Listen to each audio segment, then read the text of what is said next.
اچانک اور نہ ماننے والی چیز، سمجھ میں نہ آنے والی چیز، اور پھر جہاں سے اٹھی وہ ناقابل فہم چیز، یہ بنگال تھا۔ بنگال ہمیشہ سے پرامن لوگوں کا ملک ہوا کرتا تھا، پچھلے 100 سال سے وہاں پہ پیسفل لوگ صلح جو، امن پسند اور بھائی چارے کو فروغ دے کر بیٹھے ہوئے تھے۔ وہاں پہ تو انگریز کی فوج بھی بہت کم تعداد میں تعینات تھی، اس لیے کہ وہاں ضرورت نہیں تھی، وہاں کوئی خدشہ، کوئی خطرہ نہیں تھا فسادات کا۔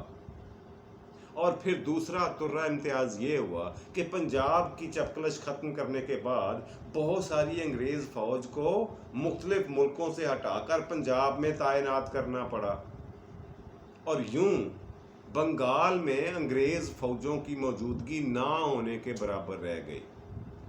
وہاں پہ صرف مقامی جو سپاہی تھے، جو انگریز فوج میں بھرتی ہوئے تھے، وہ رہ گئے، باقی فوجیں چلی گئیں اپنے اپنے کام پہ، اس لیے کہ وہاں پہ کوئی خدشہ، خطرہ یا کوئی توقع نہیں تھی کسی فساد کی، کسی بغاوت کی۔ لیکن ایسا ہوا، اور ہوا کب؟ جب یہ لارڈ کیننگ 1856 میں دلی میں آ کر اپنے ہیڈ کوارٹر میں بیٹھ گئے۔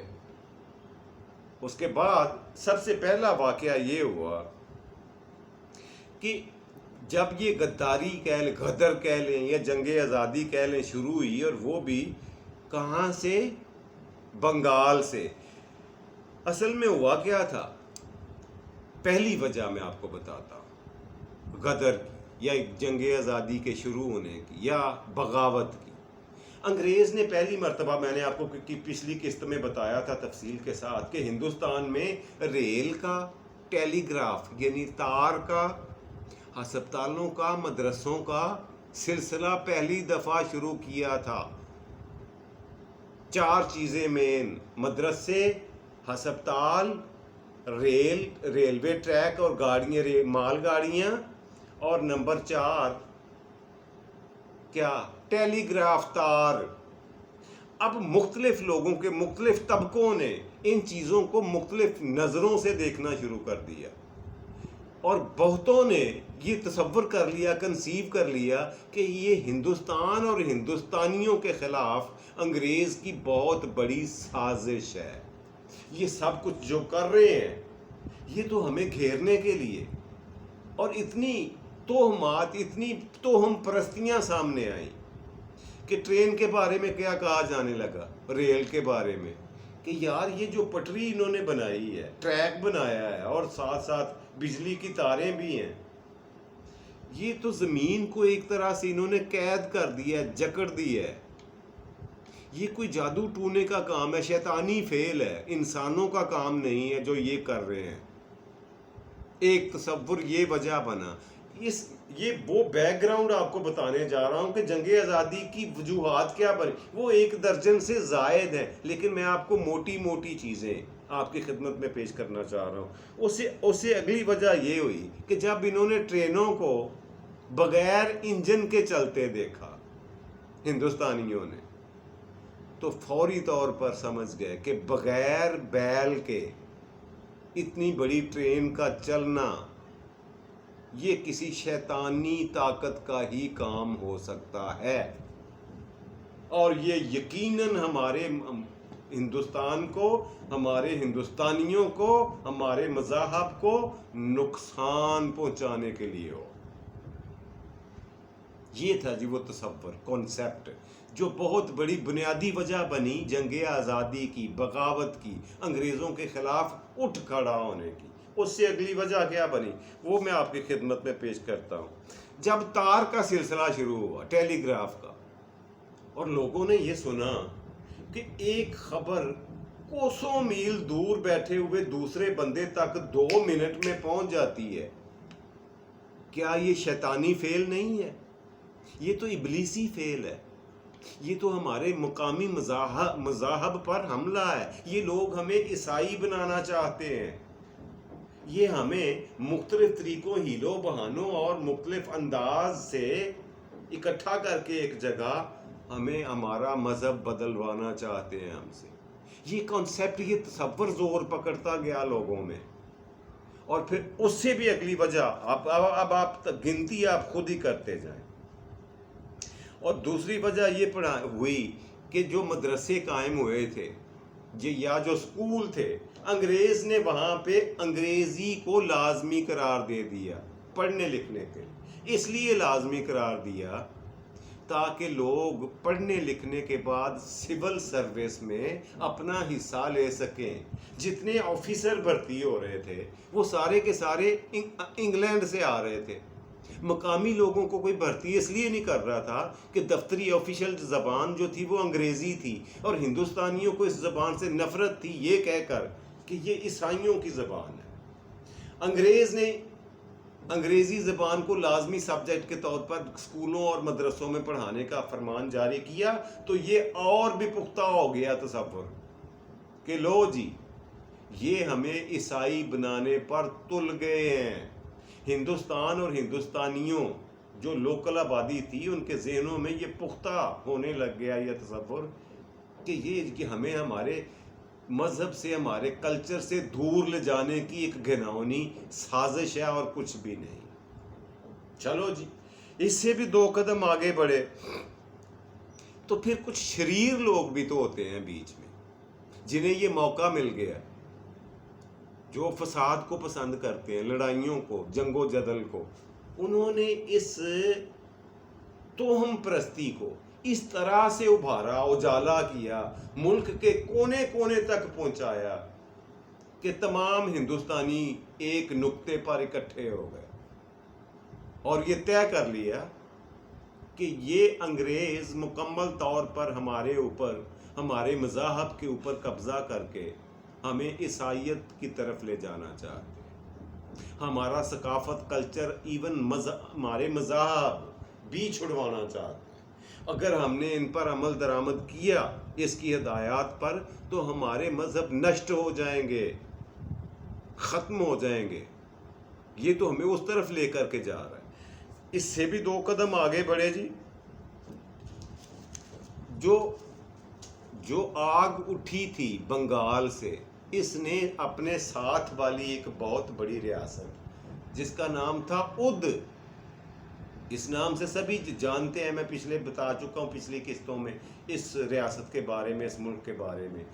اودھ میں بھی یہ تمام کانسیپٹ، یہ تصورات، یہ توہمات، یہ وہم والی چیزیں بدرجہ اتم پھیل گئی بندے بندے کی زبان پر اور بندے بندے کی کان پر یہ بات پھیل چکی تھی. اس کا پھر وہی ہوا انجام جو ہونا چاہیے تھا، یعنی اودھ بھی اس کی لپیٹ میں آ گیا. اس سے اگلی وجہ کیا بنی؟ انگریز سرکار نے انگلینڈ کی طرف سے اپنے فوجیوں کو، انگریز میں جو فوجی بھرتی تھے مقامی بھی تھے اور فارنر بھی تھے، زیادہ تر جو فوج تھی وہ مقامی لوگوں کی تھی. اس میں سکھ تھے، راجپوت تھے، ہندو تھے، مسلمان تھے، پٹھان تھے. جو بہادر لوگ تھے انہوں نے مرہٹوں تک کو اپنی فوج میں بھرتی کیا ہوا تھا. ان کو نئی بندوقیں دی فوجیوں کو. ان بندوقوں میں کارتوس استعمال ہوتے تھے. لوگ جانتے ہوں گے کارتوس کے بارے میں وہ کیا ہوتا ہے. یہ 12 بور گن میں استعمال ہونے والی گولی ہے کارتوس. کارتوس دیے اور کارتوس کو گن میں لوڈ کرنے سے پہلے اس کا فیتا منہ سے نکالنا پڑتا تھا کارتوس کا، اسے چلنے کے قابل بنانے کے لیے. پھر اسے گن میں لوڈ کر کے ٹریگر دباتے اور وہ چل جاتا. اب ان کو یہ بتایا گیا فوجیوں کو کہ اس کارتوس کے اوپر سور کی چربی لگی ہوئی ہے اور یہ تو آپ کے ایمان کو، آپ کے دین کو، آپ کے مذہب کو، آپ کو بے ایمان کر دے گی، لا دین کر دے گی، بے مذہب کر دے گی. سور کی چربی کو چکھنا. انگریز نے بڑا سمجھانے کی کوشش کی. اس نے کہا یہ تو ہم اس کی پریزرویشن کے لیے کرتے ہیں، یہ واقعی ہم لگاتے ہیں سور کی چربی.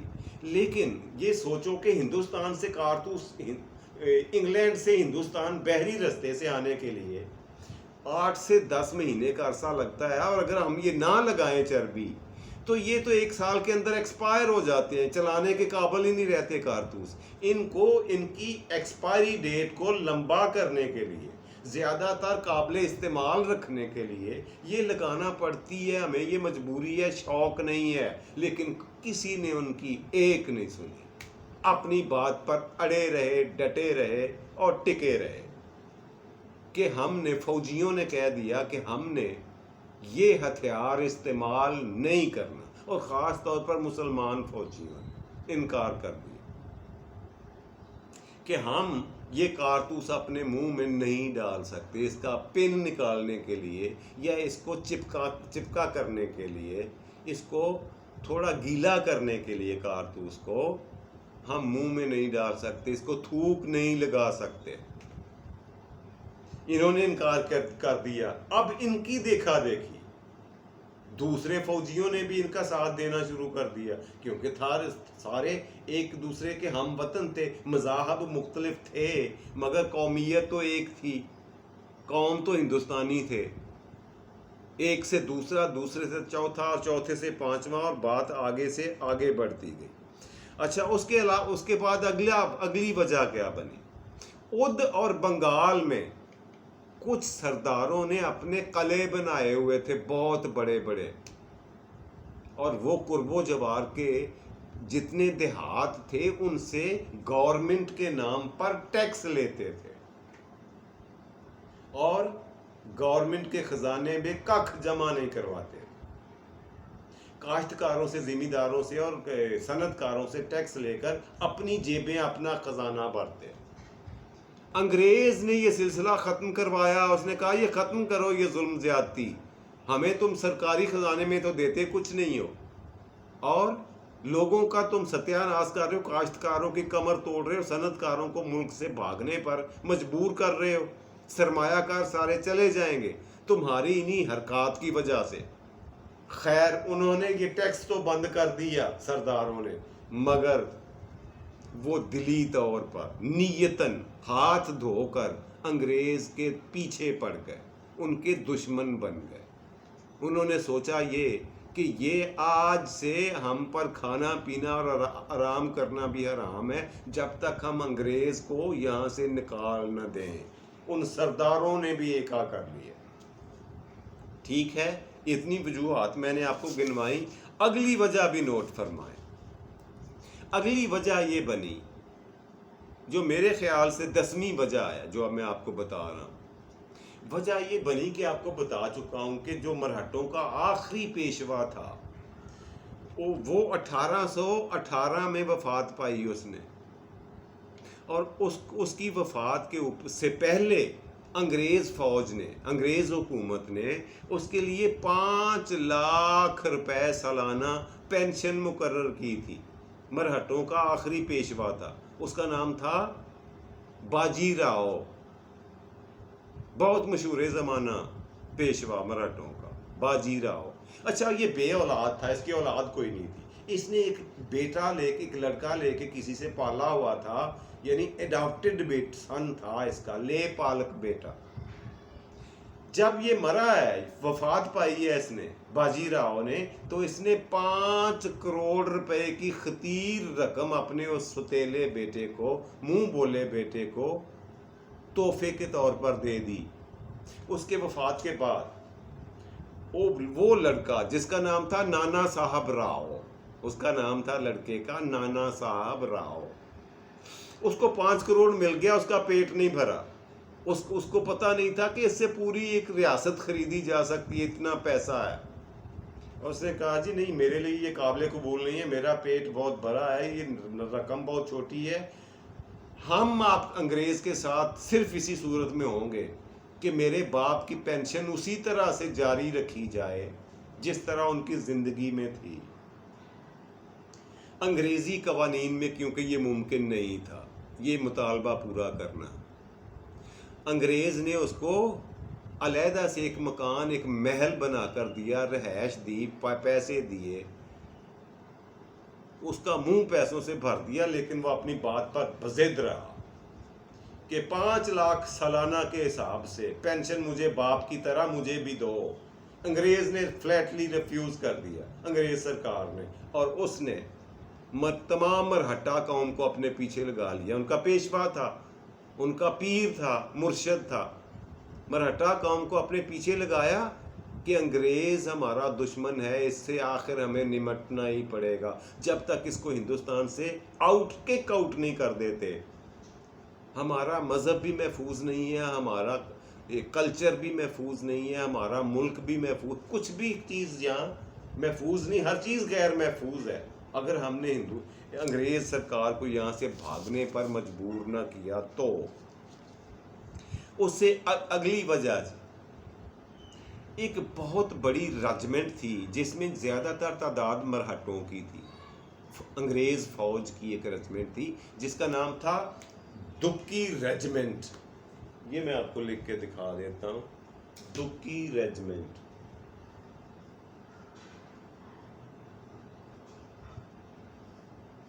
یہ ریجمنٹ آپ سمجھتے ہیں فوج کا ایک ٹکڑا ہوتا ہے، فوج کا ایک دستہ ہوتا ہے. دکی ریجمنٹ، اس میں زیادہ تر جو تعداد تھی وہ مرہٹوں کی تھی.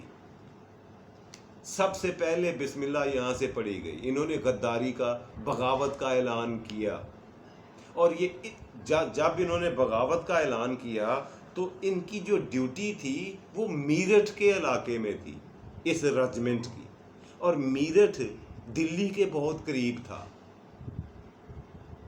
جب یہاں سے رجمنٹ نے بغاوت کا آغاز کیا تو انگریز کے لیے بڑا آسان تھا، فوری طور پر انہوں نے اس رجمنٹ کو ہی برخاست کر دیا، توڑ دیا، اور اس کے سارے ملازمین کو نوکری سے نکال دیا. ڈسمسل فرام سروس، فوج کی سروس سے ان کو نوکری سے نکال دیا، برخاست کر دیا، فارغ کر دیا. اب یہ سارے لوگ اپنے اپنے شہروں کو، اپنے اپنے علاقوں کو، اپنے اپنے دیہاتوں کو، اپنے اپنے گھروں میں تو جانا تھا، اور وہاں جا کر انہوں نے اپنے ساتھیوں کو، دوسرے فوجیوں کو، مقامی فوجیوں کو حالات اور ماحول سمجھانے کی کوشش کی کہ ہمارے ساتھ یہ سب کیوں ہوا ہے اور ایک دن تمہارے ساتھ بھی ہونے والا ہے. ان کو بھی آمادہ کیا، دوسرے فوجیوں کو بھی، کہ آج ہماری تو کل تمہاری باری ہے، تو سو اب بھی وقت ہے، سنبھل جاؤ، سمجھ جاؤ. سو بہت سارے لوگ کنونس ہوتے گئے، ان کا ساتھ ملتے گئے، ان کی بات کو میں ہاں ملاتے گئے، اور یوں بات آگے بڑھتی گئی. ایک جگہ سے دوسری جگہ، دوسری سے تیسری، ایک ریاست سے دوسری، اور ایک ملک سے دوسرے. ہندوستان کے سارے ملکوں میں یہ تصور، یہ کانسیپٹ آگ کی طرح پھیل گیا، ایسے جیسے جنگل میں آگ پھیلتی ہے. پھر آتش فشاں پھٹا، وہ دھماکہ ہوا 1857 میں جسے جنگ آزادی کہتے ہیں، اور اس کا جو آتش فشاں تھا وہ بھی میرٹھ ہی میں پھٹا. میرٹھ میں جو دوبارہ ریجمنٹ تعینات کی گئی، انہوں نے بھی اعلان بغاوت کر دیا، اور انہوں نے بسم اللہ یہاں سے کری، شروعات یہاں سے کری فوجیوں نے، کہ اپنے سارے انگریز افسروں کو اپنی بندوقوں سے فائرنگ کر کے قتل کر دیا. ان کے بیوی بچوں کو مار دیا، افسروں کے جتنے انگریز تھے سارے کے بیوی بچوں کو مارا، قتل کر دیا. ان کی گھر کو، جائیدادوں کو، بنگلوں کو آگ لگا دی. تیسرا بڑا کام یہ کیا کہ میرٹھ اور گرد و نواح میں جتنی جیلیں تھیں سب کے تالے توڑ دیے، جیلوں کو گرا دیا، اور جتنے قیدی تھے سب کو آزاد کر دیا. ان کو اسلحہ اور ہتھیار تھما دیے، اپنے ساتھ لیا، اور دلی کی طرف چہل قدمی شروع کر دی. دلی کی طرف جہاں پہ ہیڈ کوارٹر تھا انگریز کا.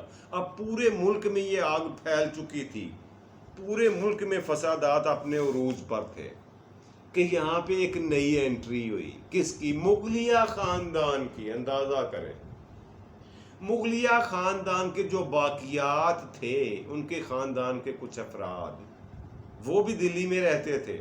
گو کہ ان کی حکومت ختم ہو چکی تھی، لیکن وہ وظیفہ لے رہے تھے انگریز سے. ان کو بھی لوگوں نے اکسایا کہ ہندوستان کے اصل حکمران اور بادشاہ کی حقدار تو تم ہو. سو مغلوں نے پورا دل و جان سے ساتھ دیا بغاوت کرنے والے باغیوں کا. اب یہ ایک سے دوسری، دوسری سے تیسری، اور یہ کڑیاں آپس میں ملتی گئیں اور بہت بڑی خون ریزی ہوئی. کچھ لوگوں نے، بہت سارے انگریز عورتوں نے اور بچوں نے پناہ لی ہوئی تھی ان کے قلعوں میں، مغلوں کے قلعوں میں، اور مغلوں نے خود حکم دیا کہ ان کو یہیں پہ قتل کر دیا جائے، بچوں کو، عورتوں کو، لڑکیوں کو، انگریزوں کی سب کو قتل کر دیا. یہ اتنا کو حصہ ڈالا مغلیہ خاندان نے بھی، اور بات آگے سے آگے اور آگے سے اور آگے بڑھتی گئی، اور کرتے کرتے جا پہنچی ہندوستان میں بہت بڑی تباہی کا پیش خیمہ بنی. اس کے بعد اس کے آگے کیا ہوا اور لارڈ کیننگ نے پھر کیا کیا، یہ انشاءاللہ عزیز اگلی قسط میں بتاؤں گا، کیونکہ آج کی ویڈیو کا دورانیہ کافی ہو گیا اور مجھے اشارہ ہو رہا ہے کہ پہلا سیگمنٹ ختم کر دیا جائے. جی ناظرین، بڑھتے ہیں آج کے پروگرام کے دوسرے اور مزیدار سیگمنٹ کی طرف، اور وہ ہوا کرتا ہے روزانہ کی طرح آج کا لفظ. جی ناظرین، آج کا لفظ ہے پٹاخہ. کس نے یہ لفظ نہیں سنا ہوا؟ پٹاخہ.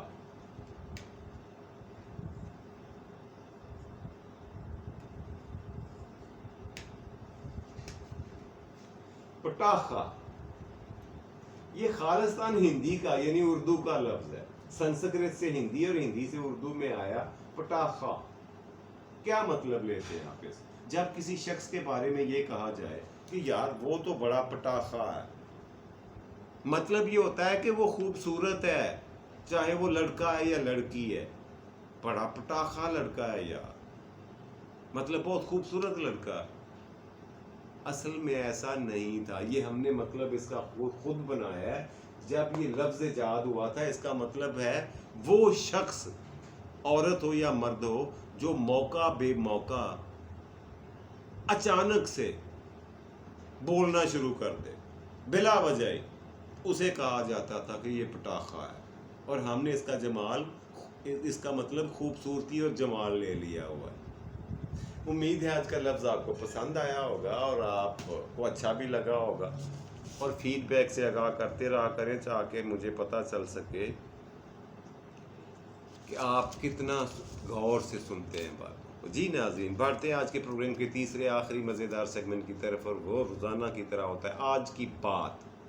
آج کی بات یہ ایسا ہی کہ اپنی اچھائی کو دوسروں پر ثابت کرنے کی کوشش کبھی نہ کریں. نہ اچھائی کو، سچائی کو دوسروں کے اوپر ثابت کرنے کی کوشش نہ کیا کریں، اس لیے کہ حق، سچ اور اچھائی جو ہوتی ہے نا، یہ تو ہوتی ہی غالب آنے کے لیے. یہ قانون قدرت ہے، یہ بدل نہیں سکتا. ایک نہ ایک دن وہ اچھائی، وہ حق، وہ سچ خود ہی سامنے آ جاتا ہے اور تمام لوگوں پر آشکار ہو جاتا ہے، سب کو پتہ چل جاتا ہے. یہ تھا جی آج کا پروگرام. اس کے ساتھ ہی اپنے میزبان جاوید اقبال کو دیجیے اجازت. خوش رہیں، خوش رکھیں، خوشیاں بانٹیں اور خوشیاں سمیٹیں. اپنا اور اپنے پیاروں کا رکھیے گا ڈھیر سارا خیال. فی امان اللہ، رب رکھا، اور پاکستان زندہ باد.